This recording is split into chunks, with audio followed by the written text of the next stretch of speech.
পুরুষও নিপীড়নের শিকার হয় শুধু চুপচাপ। সমাজ বলে, তুমি তো ছেলে, তুমি কাঁদো কেন, তোমার আবার কষ্ট কিসের। পুরুষ কখনো দুর্বল হয় না।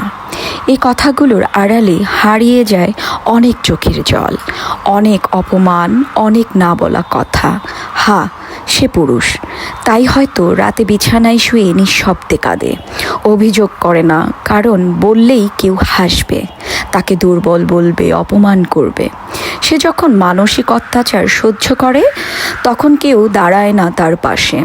সে যখন সম্পর্কের ভিতরে ভেঙে পড়ে, তখন শোনা যায়, ছেলে হয়ে এত নরম হয় মন। কিছু পুরুষ স্ত্রী দ্বারা শারীরিক বা মানসিক নিপীড়নের শিকার হয়।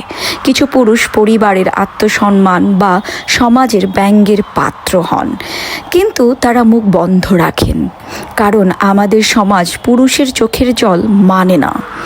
পুরুষ হওয়া কোনো অপরাধ নয়। তাদের অনুভব, দুর্বলতা, কষ্ট এসবও সত্য। চুপ করে থাকা মানে শক্তিশালী হওয়া নয়, অনেক সময় সেটা সমাজের ভয়। আজ সময় এসেছে পুরুষদেরও কথা বলার, স্বাধীনতা দেওয়ার, তাদের কষ্টকে বোঝার, সম্মান করার। আমরা কজন পুরুষের কথা শুনি, পুরুষের মনের কথা শুনি, পুরুষও কিছু বলতে চায়, সেটার দিকে আমাদের কজনেরই বা নজর আছে।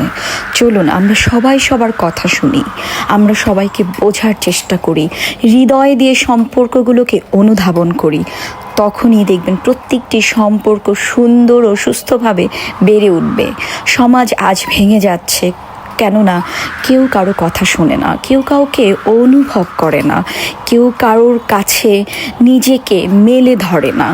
তাই বলে কি জানেন, চলুন না এবার আমরা একে অন্যকে একসাথে গ্রো করি, পরিবারের ভাই, বন্ধু, বাবা সবাইকে শুনি।